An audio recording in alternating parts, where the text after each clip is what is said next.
Welcome back. તમે જોઈ રહ્યા છો પ્રોપર્ટી ગુરુ. ત્યારે બીજા કોલર્સથી પણ આપણે વાત કરીએ ત્યારે મુંબઈથી ખુશ્બુ દેસાઈ જોડાઈ ગયા છે. ખુશ્બુ દેસાઈનો સવાલ પૂછો. ખુશ્બુ, આપ.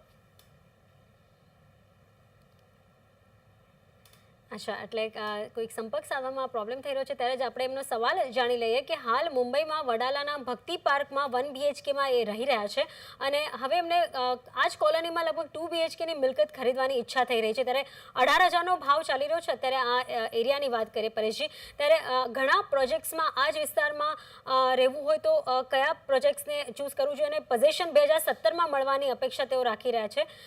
કયા પ્રકારનું રોકાણ એમને ફાયદાકારક રહી શકે?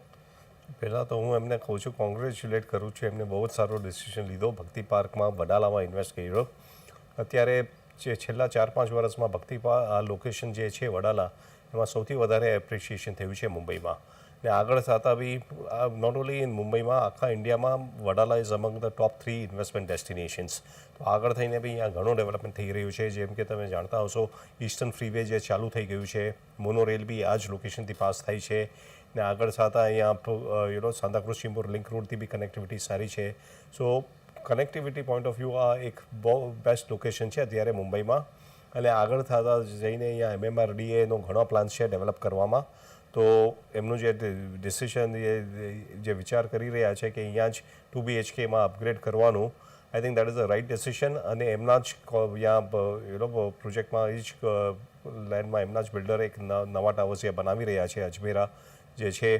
અને મોડર્ન ટાવર્સ છે, ઘણી એમ્યુનિટીઝ છે, રેટ બી સારો છે 18,000નો. તો મારા હિસાબે એ કન્સિડર કરી શકે છે આ પ્રોજેક્ટમાં ઇન્વેસ્ટ કરવાનો અને it will be a right decision.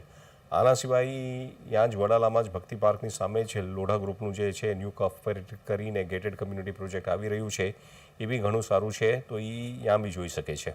પણ જે 18,000ની અત્યારે રેન્જ ચાલી રહી છે ત્યાં રોકાણ કરવાની એ સહી છે કે હજી ક્યાંક પ્રોપર્ટી પ્રાઇસીસ ત્યાં નીચે આવવાની એક શક્યતા છે નજીકના ભવિષ્યમાં? જો અત્યારે આપણે જોવા જઈએ તો ઈસ્ટર્ન બેલ્ટમાં ડેવલપમેન્ટ ઘણી થઈ રહી છે. અને ઈસ્ટર્ન બેલ્ટમાં વડાલા પછી જે ચેમ્બુર આવે છે અહીંયા બી 16,000ની આસપાસનો રેટ ચાલુ છે. ને આ જે 18,000નું જે કહી રહ્યા છે એ કોમ્પ્લેક્સ ઘણું સારું છે. એ એક પ્રીમિયમ કોમ્પ્લેક્સ છે, તો એ પ્રીમિયમ કમાન્ડ કરશે જ. તો મારા હિસાબે અત્યારે બી અહીંયા ઇન્વેસ્ટ કરશે તો એમને ઘણું સારું એપ્રિશિએશન આગળ થતા જશે. એક એનાલિસિસ સ્ટડીના હિસાબે એક્સપેક્ટ કર્યું છે કે વડાલામાં 2017 સુધી લગભગ 35,000 જેટલો પ્રાઇસ થઈ શકે છે.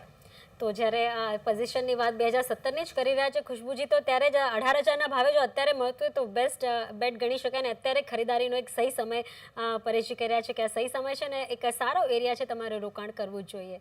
ત્યારે જ બીજા કોલર તરફ આગળ વધીએ તો પૂનાથી કોલ આવ્યો છે અંજલિ પટેલનો. અંજલિજી, પૂછો આપણો સવાલ. મારું નામ અંજલિ પટેલ છે. મેં વર્ષ 2009માં પુણેના ખરાડી વિસ્તારમાં 1 BHK ફ્લેટ 14 લાખ રૂપિયામાં ખરીદ્યો હતો. હાલ આ ફ્લેટની કિંમત 30 લાખ ધરવામાં આવી રહી છે.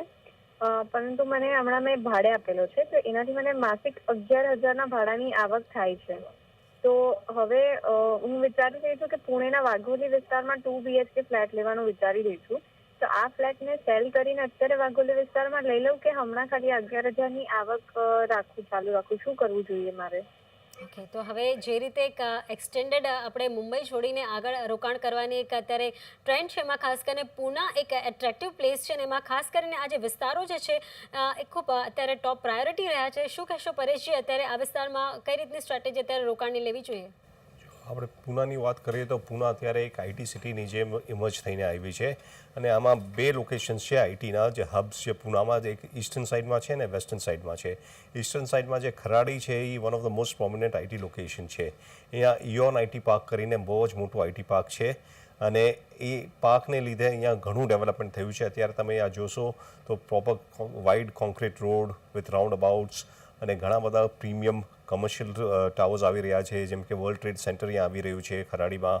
અને ઘણી બધી મલ્ટીનેશનલ ઓફિસીસ આવી રહી છે, 5 સ્ટાર હોટલ્સ બી આવી રહી છે. અને ઘણી સારી રીતે આખું એરિયા ડેવલપ થઈ રહ્યું છે. તો અને આપણે વાઘોલીની વાત કરીએ, વાઘોલી ખરાડીથી થોડી આગળ છે, away from the city, Nagar road ઉપર છે. ને અત્યારે ત્યાં ઘણું ડેવલપમેન્ટ થઈ રહ્યું છે. As far as prices is concern, વઘોલીમાં આપણે જોયું છે કે છેલ્લા 1 વર્ષમાં ઘણા પ્રાઇઝીસ એપ્રિશિએટ થયા છે. એ લગભગ 3,000ની આસપાસ 1.5 વર્ષ પહેલાં પ્રાઇસ હતા, જે અત્યારે 4,000 થી 4,500 સુધી વધી ગયા છે. એમનો જે સવાલ છે, પહેલાં તો એમની પાસે 1 BHK ફ્લેટ છે ખરાડીમાં. અત્યારે ખરાડીમાં 1 BHKના ફ્લેટ નવા બનતા નથી વધારે, તો એની સપ્લાય લિમિટેડ છે. તો મારા હિસાબે because it is a 1 BHK ફ્લેટને એમનું ઇન્વેસ્ટમેન્ટ છે. હા, અમને પોતાના યુઝ માટે જોતું હોય 1 BHKથી 2 BHK માઇગ્રેટ કરવું હોય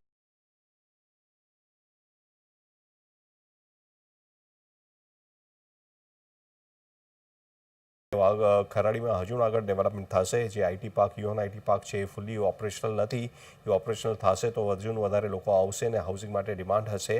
અને કેમ કે અહીંયા નવા 2 BHK અપાર્ટમેન્ટ્સ બનતા નથી, તો 1 BHKની ડિમાન્ડ વધારે હશે અને અહીંયા પ્રાઇસ એપ્રિશિએશન એમને વધારે મળશે. બીજું એ શિફ્ટ કરવા જશે અહીંયાથી વેચીને બીજે લેવા, તો એમને ટ્રાન્ઝેક્શન કોસ્ટ બી થશે, ટેક્સ બી થશે. તો એના કરતાં મારા ખ્યાલથી અહીંયા ખરાડીમાં કન્ટિન્યુ કરે તો વધારે સારું છે. એટલે અંજલિ, તમારા માટે સલાહ આવી રહી છે કે અત્યારે જે રીતનું તમે ત્યાં રહો છો ખરાડીમાં, જે 1 BHK ફ્લેટ છે એ જ તમારા માટે યોગ્ય છે, અને આવનાર દિવસોમાં ત્યાં ડેવલપમેન્ટ વધારે થશે. અને અત્યારે જે 14 લાખમાં લીધેલો ફ્લેટ તમને 30 લાખ રૂપિયા આપી રહ્યો છે, તો કદાચ એનાથી હજી 2 ગણા પણ પ્રાઇઝીસ મળી શકે છે એવું પરેશજીનું માનવું છે. એટલે આગળ જતાં અત્યારે જે વિસ્તારમાં તમારું ઘર છે એ તમને આગળ સારું પ્રોફિટ આપી જશે એવી સલાહ આવી રહી છે. ત્યારે જ પરેશજી સાથેની ચર્ચાને આગળ વધારીશું, પણ તે પહેલાં એક નાનો પ્રોગ્રામ.